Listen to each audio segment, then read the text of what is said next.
Wake Forest has joined us for the next 30 minutes. Head coach Jake Dickert will offer a welcome. Then we will pass the microphones around for Q&A, both with our head coach and our three student athletes. And coach, that podium is yours. Trib, thank you. Good afternoon, everybody. It's really exciting to be here at my second ACC Football Media Days, which means the greatest game on the planet, college football, is right around the corner. I want to start by thanking Commissioner Phillips. Jim has been a tremendous advocate for our league, our 17-member institutions, and most importantly to me, he's been an advocate for all of college football. Our game is at a pivotal place, and we need really strong leaders to protect what's great about our game for everybody.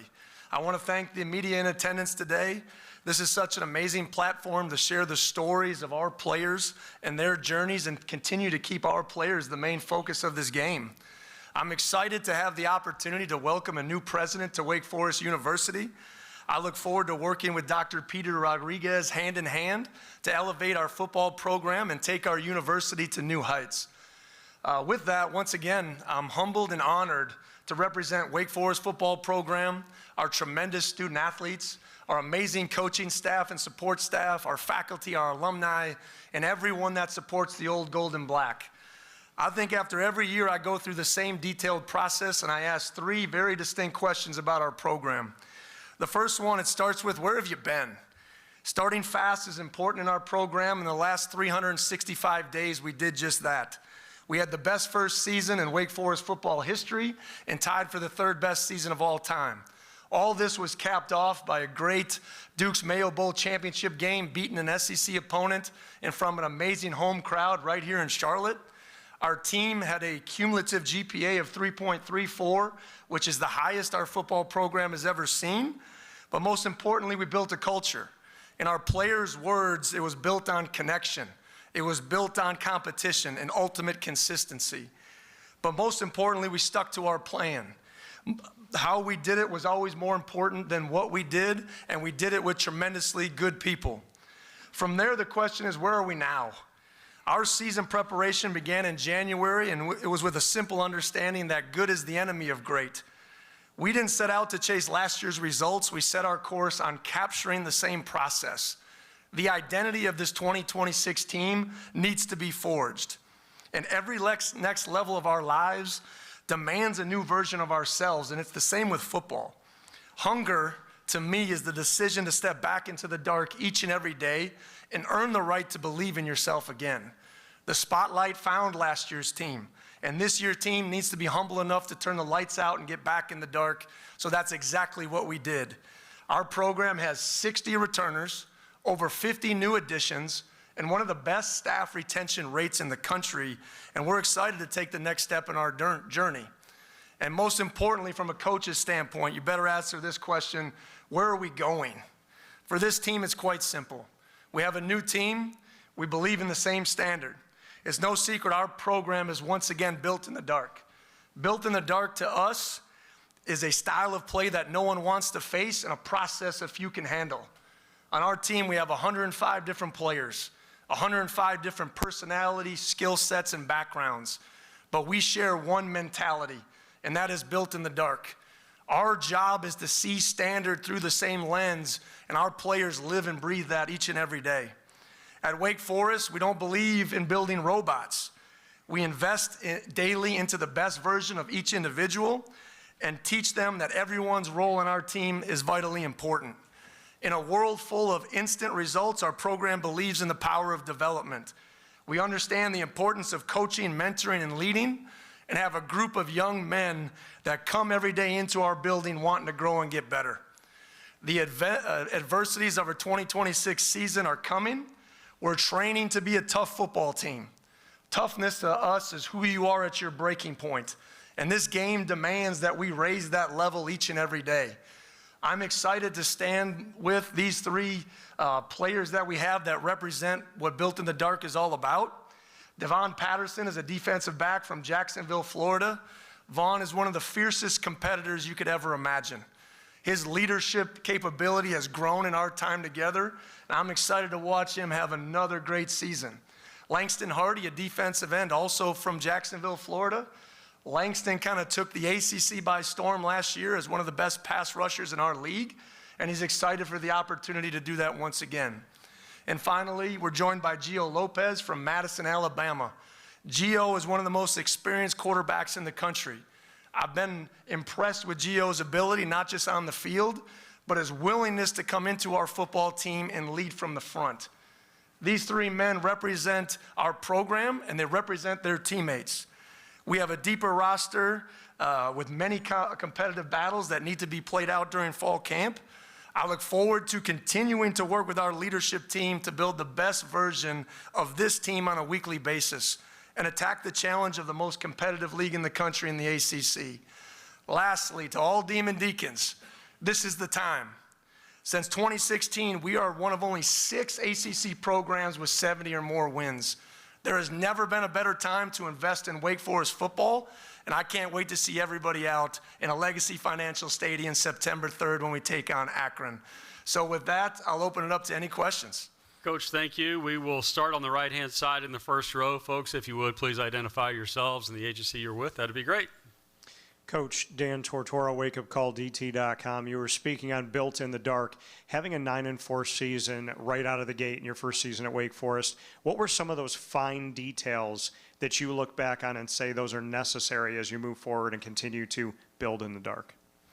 Well, I would say this. The one thing I've told the team that I can't recreate is last year's hunger. Those kids were sick of losing. They were sponges. They soaked up everything that they possibly could to go out there and competitively play in this league. And there was a bunch of highs and lows. But the biggest thing that we need to be is be humble to the process. Take the habits, the energy, the connection of that football team, the way they showed up each and every day and prepared to go out there and win, right? Belief is powerful in our program. And last year, we were selling belief of concept. Now we're telling our guys belief of action. And it's driven through these guys. So every young man that came into our program, they followed these three that have a tremendous amount of respect within our program. They carry themselves a certain way, they act a certain way, and they approach their business a certain way. That's built in the dark. Everyone says, you know, Coach, you won too fast. There's no such thing in this game. It's allowed us to recruit better, retain better, right? Provide our team more resources, and we're excited about the future of Wake Forest football. Coach, we'll keep it right there, just to his right. Jake, John Dell, Winston-Salem Journal. What, in your mind, is the biggest challenge from year 1 to year 2? You've talked a little bit about that, but what's the biggest challenge in your mind? I think as coaches, you know, sustaining success is always hard because at some level, deep down in everybody, they go out, well, this was easy. No, it wasn't. Look at the history of Wake Forest football. It was a special season, but to have the humility, to have the humbleness to say, man, you know, we got to approach every game with a certain type of attitude. The best part about this team, I believe, once again, John, is that we can win in a lot of different ways. We retained a tremendous depth of experience on the defensive side of the ball, okay? And the best part about that group is they're so hungry to say, we can be better. We can do more. And I think that's been my point to Gio. Don't come in here and do it alone, right? We need your best. And the quarterback is a vital position. But we're going to go out there and win and lose as a team. And the adversities of the season are right in front of us. And I think we got a very connected football team, and we got to use that to our advantage. Still on the right side, second row, just over John's shoulder. Thomas Christopher, the league winners. Last year in preseason polls, Wake was expected to finish second to last in the conference. You guys ended up putting together an incredible season. So how do you handle the outside noise, and how do you stop your players from being affected by the outside noise? Yeah, I talked about it a little bit. You got to be humble enough to turn the lights out. It's been a big kind of theme in our program ever since we came back in January. You got to take the things that you did well, you got to apply them. But you got to be really mature about wanting to be better. Like Vaughn didn't come back and say, well, Coach, my goal is to be the same I was last year, right? He's hungry, right? He attacks every single day, and that's the men that we get to work with in our program, right? And we got to leverage that, and we got to leverage those opportunities. The schedule's tougher, let's be honest, right? But at the end of the day, it's about what we can control, and I think that's what I love about this league. Coach, also in the second row, just further down, closer to the wall. Kenton Gibbs with Locked On Podcast Network. Coach Dickert, you have been at universities that historically haven't had the funding and all the things that some of the other competitors or rivals to those schools have had. And so how are you able to, in this changing landscape where money matters more and more by the year, build teams that are able to have the most ever wins for a first-year head coach at Wake Forest and things like that in these types of situations? Well, at D3, I sold raffle tickets to get into fall camp. So I don't know if that's what you're referring to. But my quest up every level of college football, every place has challenges, right? And the big thing that I think at Wake Forest, we know where we are.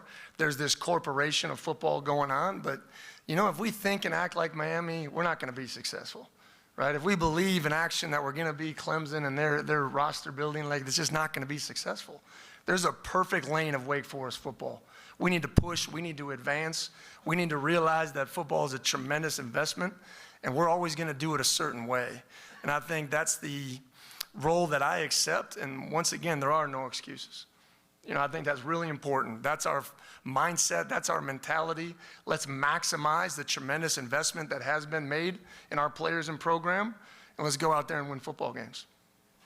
Coach, left side, just follow the aisle up a little bit, just to the left there. Connor O'Neill with Deacons Illustrated. Jake, last year at this thing, we asked you what the power spread offense looked like because we didn't really know. And you said DeMond Claiborne would get the ball 40 times a game. What does the evolution of it look like this year? And how much of that do you know right now? And how much of that has to be fleshed out in the next month before you get to the opener? I want to say this, Connor. I'm really proud of our offensive coaching staff because there's an ideal to the way that we want to operate. Right? But we were humble enough to say we need to operate the way our players last year can be successful. And that was through Robbie's strengths and DeMond's strengths and our offensive line. And now bringing in Gio allows us to take a really big step closer to our ideal. But once again, we got to be humble enough as coaches to put this team in the best situation. And the best part about Gio is he's very comfortable in this offense. I got to study the best version of Gio Lopez when I hired Robbie Zell from South Alabama. I believe in the best version of Gio Lopez, period. And we can recreate that. But we're still shuffling the pieces up front, right? We got to be humble enough to keep them upright and protected. And also, to Gio's credit, he's going to play with a great defense. And we're going to win as a team. So I'm excited about having all of that blend together and how tough fall camp needs to be. So on game one, we know exactly who we are. Last year, it probably took us a little bit too long, Connor, to truly identify who we are on offense. So that's going to be the challenge of coaches, and I'm excited to work with our coaches and players to do that through fall camp. Coach, your last question will come right side, fourth row, all the way against the wall. Coach Ryan Castle with Sons of Saturday. How are you doing today? I'm doing great. One of the talented transfers you brought in this offseason was Braylon Johnson. What have you seen out of him so far, and how does he fit into the defense? Well, Braylon was here last season. You know, I think the best part about our whole defensive backfield in our 4-2-5 scheme is we take a bunch of talented athletes, we find the best place that they can be. What Braylon has allowed us to do is to move him to the star position so we can move Vaughn into that strong safety position and get him more in the action, which his skill set is going to thrive on. So proud of all of our guys, proud of our team, proud of our All-American kicker that's returning that we're going to leverage, and we're excited for this season to get kicked off. So thank you guys for everything that you do, and go Deeks. Coach, thank you. Langston, if you would, Langston can take the microphone, and we'll spend about 5 minutes with each of our student athletes. Once again, please identify yourselves and the agency that you're with. And we're going to start Langston on the left side. We're going to go third row first, and then we'll go the fourth row right behind him. No, we'll come down one side. That's fine. We'll start there, just right where the microphone is. Thank you. Justin Jones, CarolinaGridiron.com. Langston, you kind of really established yourself as a fairly elite edge threat. What's the next step in your personal progression, and what makes this defense capable of taking another leap forward this season? I think the same thing, kind of how Coach Dickert hit on. I think the fact that we were able to retain so many star players on this defense, and I think really at the end of the season, after the bowl game, we were kind of all sitting in the locker room looking at each other and realized like how good of a group we're going to have coming back next year. So I think like being able to build off of guys like Devon Patterson, Gabe Kiersky coming back, and really being able to just focus on the minor details of our games and how we can help the overall team and how that's going to help us, you know, have better results out on Saturdays. Then Langston right next to him in the same row. Hello, Owen Hillman at the League Winners. And speaking about that continuity, all of the members of the front four are returning as well. How has your relationship with all of them grown and developed over the years? Yeah, definitely tremendous. I think the biggest thing is, like, we always talk about how connection is our edge. So being able to be out there with those guys, obviously we're working out every day of the week on Saturdays, getting extra work, but also hanging out with each other outside the facility. You know, just building those relationships, knowing, you know, going to get food here, going to church on Sundays, different things like that. It just really allows us to have that better form of communication out there where I can look to my right and see Dallas or see Zach and be like, okay, we're going to run this stunt just by, you know, the way I look at him. It's just like that type of connection is something that's really going to help us make a lot of plays this season. Langston, we're going to jump one row right in front, still on the left there. Cam Lemons, Demon Deacon Digest. Langston, you missed the spring with an injury. How tough was that for you? But how much did you get to see out of the younger guys, such as your own little brother, kind of at the front four?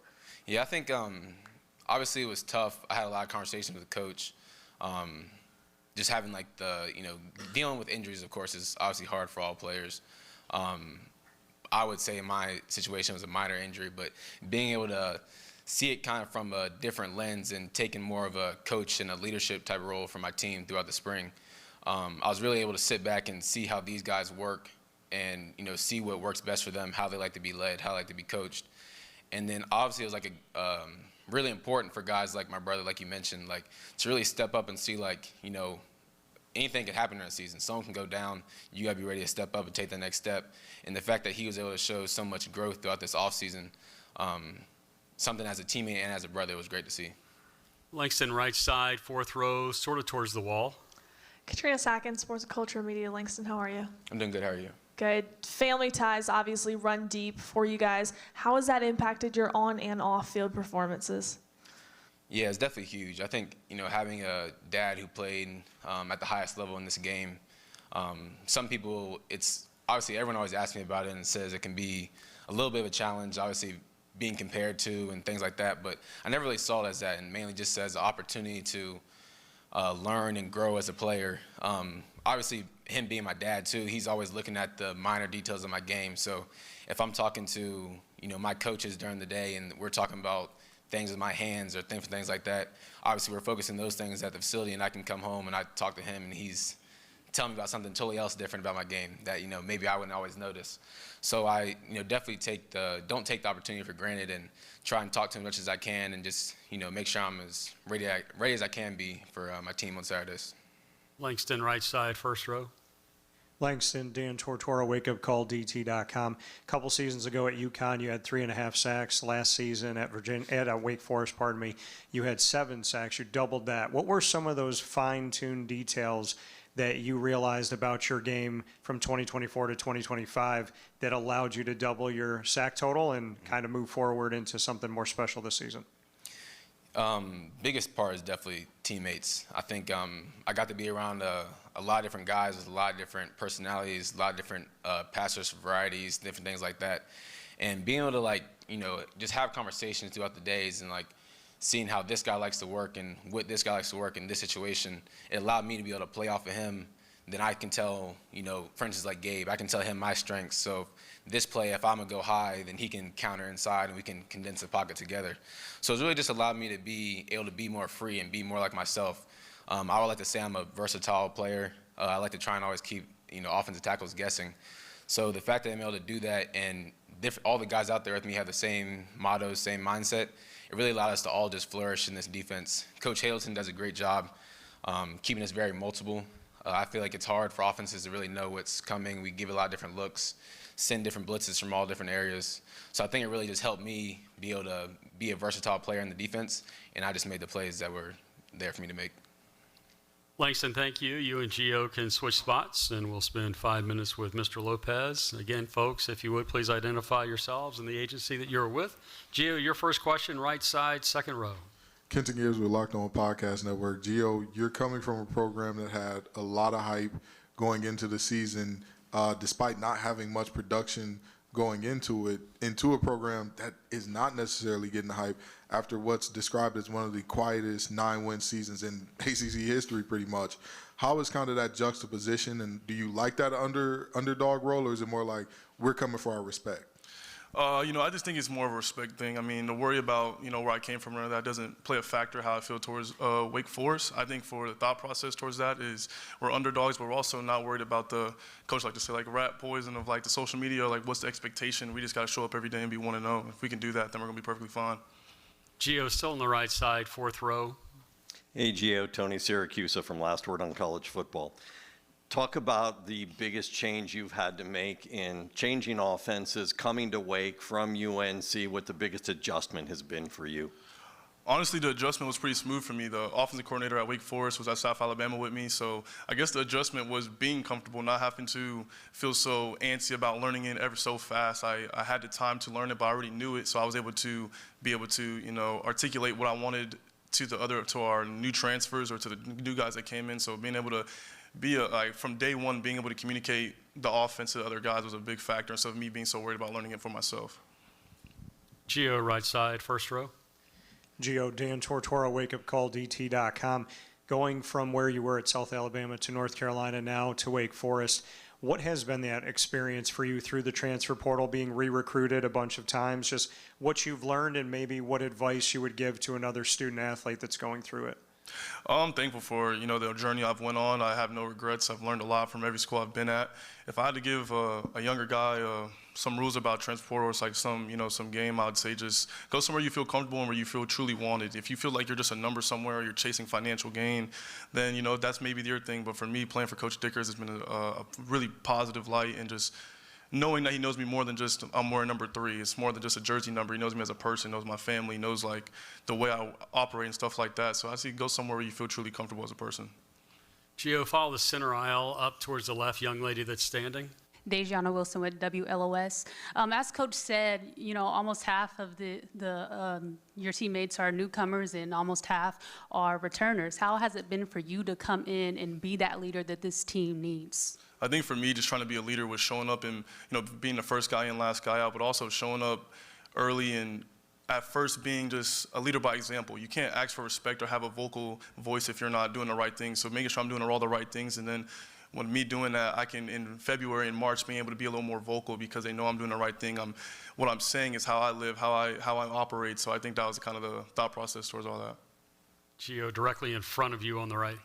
Gio, John Dale, Winston-Salem Journal. When you got to Wake, did you sense the confidence from the guys that were returning that had 9 wins that doesn't happen very often? Yeah, I sense the confidence. Like our defense, you can tell they're very confident in themselves. And even the guys that were new that came in, you can tell that it was just like everyone was bought into the program. So I think just from that aspect, I think our team is doing very well with that aspect, yeah.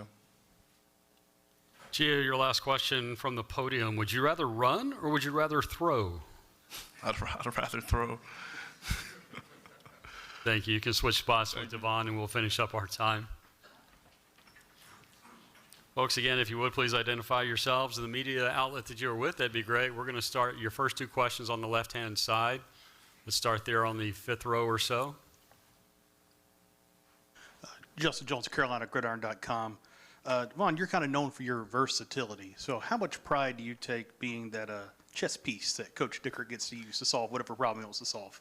That's one of my main personal goals. I like to learn as many positions on the field as I can, learn the defense as much as I can so that I can go out and play different positions, because that's really the most fun aspect of the game for me, just being able to move around the field freely, go up, play D-line, blitz from over here, maybe dropping coverage from back there. Like, it's just to switch up. That's what I enjoy the most, is being able to do different things and impact the game from different positions on the field. Your next question is also going to come on that side, but just the row right in front. Cam Lemons, Demon Deacon Digest. Devon, you played through an injury through the most of last year, I believe. Can you shed a little bit of light on what it was like playing through that, and what did you learn kind of playing through that sort of adversity? Yeah, so I played through sports hernia and each growing throughout most of the year. So just learning about myself, just how strong I am mentally, that's really what it was, just a mental battle. Like, my body was hurting, but just mentally, like, I wanted to be there for my teammates. I didn't want to let my team down. So it was always just bigger than me. Like, if I could play through it, I'm going to try my hardest to play through it and ignore the pain, and ignore any other factors, because I wanted to do it for my team, and I wanted to show up, and I didn't want to let my teammates down. So that's really what kind of drove me throughout most of the season to go out there and continue to play. Devon, right side, third row. Jay Jacobs with Greenville Sports Media. Tell us a little bit about the new change at Wake Forest. Before, it was a team that, you know, a lot of teams would just check off, okay, we got this game. Now the new mentality is you don't know what you're going to get, because Wake comes to play. They're not coming to just get ran over. Tell us a little bit about the mindset.